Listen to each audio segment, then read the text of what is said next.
And the readiness of people to obey, whether right or wrong, and not to question the readiness for obedience. You're saying I regard it as a precursor to World War III. Well, and secondly, I think you'll find that sooner or later we're going to have troops on the ground in Ukraine as a distraction. I think it was last weekend. There was human beings have been lemmings. There was a demonstration.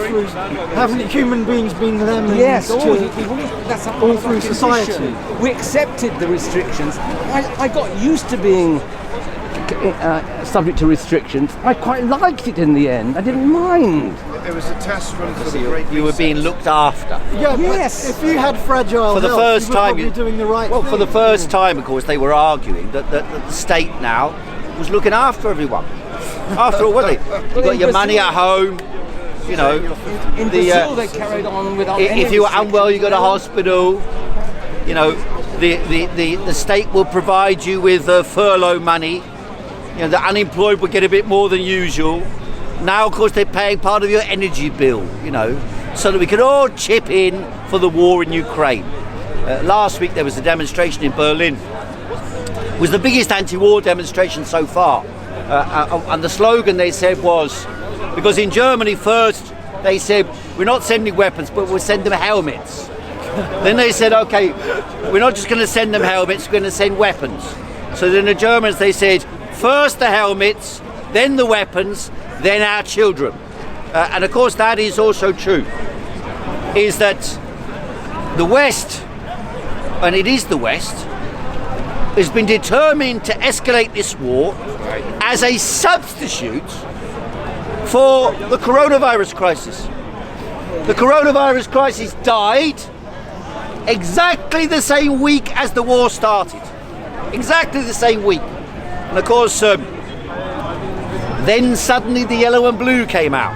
You know, we were fighting Vladimir Putin, the enemy of humanity. Vladimir Putin, of course, is Adolf Hitler reincarnate. And the occupation on Donbass and Crimea, which by the way has effectively existed, I mean in terms of having support, pro-Russian support in the area of Crimea and Donbass, has been the case since 2014, right? And so all we're really talking about, I mean the idea that Russia is going to march in and occupy the whole of Ukraine when they can't even take Bakhmut after months and months of fighting. The idea they occupy the whole of Ukraine and then go to Poland and then go to Romania and go to Hungary and go to Estonia and Latvia, I mean, I think it's just preposterous. And yet that's the story we're being spun. There's a war going on, and that war will be unstoppable unless we keep sending our weapons out to fight. And they, of course, are defending us against the new evil empire of Russia, in preparation, of course. That's why they came back to the old story of the Wuhan lab theory. Last week, the FBI and the American Department of Energy declared they are sure that the coronavirus escaped from a Wuhan laboratory. There are many people, it's a biological weapon released by the Chinese, by intent or by accident. Well, if coronavirus, SARS-CoV-2 causing COVID-19, as they claim, if it started in Wuhan in November 2019, how did they find it in Italy in September 2019? How did it happen that it was in Italy 2 months before it was in China? Sir, please, one magnet. Not bad then at a time. Well, yeah, but if it spread from the lab beforehand, then it didn't start in Wuhan in November 2019. Sorry? Well, then, how about doing tests? I mean, we can verify all of this, can't we? How about doing the same tests that were conducted in Italy on blood samples in Britain, in France, in Germany, in America, in India, in Africa, in South America? How about doing them? But nobody is asking to do them. Wait, so you don't think it started from the Wuhan land? Well, we know it didn't start there because we know there are records of it in Italy in September 2019. That's the only that, It's not the only evidence. so where do you think it started? Well, it's my opinion, In your opinion? from studying the question, that it didn't start. There was no start to SARS-CoV-2, and there was no end to SARS. SARS never disappeared. They just stopped looking for it. How do we know who's got SARS-CoV-2 here now? By testing. How do we know? You swab. But what if you get a cold now? Do you swab? Who took a swab in the last week? One. Have you got it?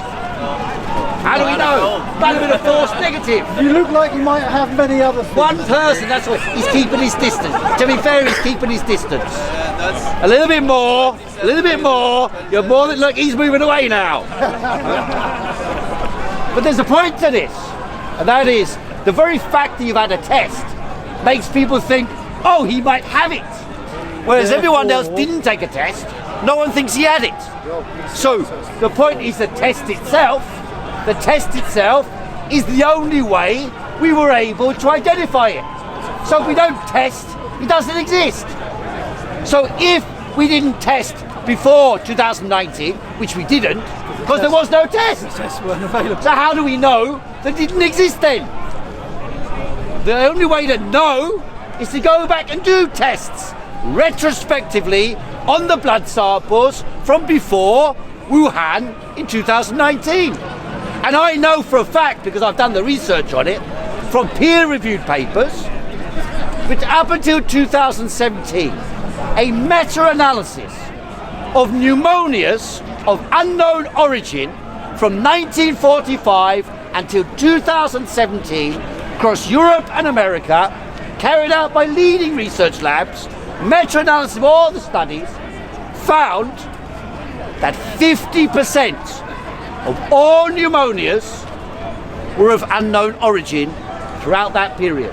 By the way, that study from 1945 to 2017, what it showed is that in most cases where they could identify something that could be called the cause of pneumonia, 2 or 3 other causes were also present.